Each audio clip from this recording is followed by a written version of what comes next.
შეზღუდული შესაძლებლობის მქონე პირების კვირეულის ფარგლებში ღონისძიება გაიმართა ბათუმის სახელმწიფო უნივერსიტეტში.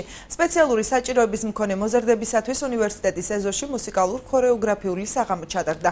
ყურადღება ღონისძიებაზე შშმ პირებისათვის სწავლების ხარისხის გაუმჯობესებაზე გაკეთდა.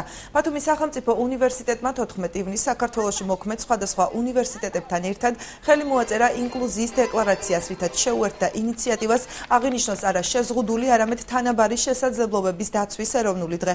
დეკლარაციის მიზანს ასევე უმაღლესი განათლების ყველა ეტაპზე ინკლუზიური განათლებისათვის შესაბამისი პირობების დანერგვა წარმოადგენს. 14 ივნისს თბილისში ხელი მოეწერა ერთობლივ დეკლარაციას. ამ დეკლარაციის მიზანია ინკლუზიური განათლების განხორციელება უმაღლესი სწავლების ნებისმიერ საფეხურზე.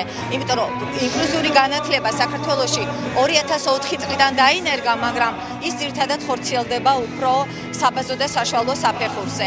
აი ამ დეკლარაციის მიზანია, რომ შეიქმნას სწავლებისა და განათლების პირობა თანაბარი შესაძლებლობის მქონე ახალგაზრდებისათვის. ჩემი შვილიც შეზღუდულ შესაძლებლობის მქონე პირია. ის დღეს ძალიან ბედნიერია, რომ ასეთ ღონისძიებებზე მონაწილეობს. ის შოთა რუსთაველის უნივერსიტეტში ხშირად მოდის და ღონისძიებებს ატარებს, რათა ისინი ძალიან ბევრ რამეში დაეხმარენ. მათი ცხოვრება რადიკალურად შეიცვალა. ისინი აქტიურად ჩაერთენ საზოგადოებასთან ურთიერთობაში. ის ლექსებს ყვება და სპექტაკლებში მონაწილეობს.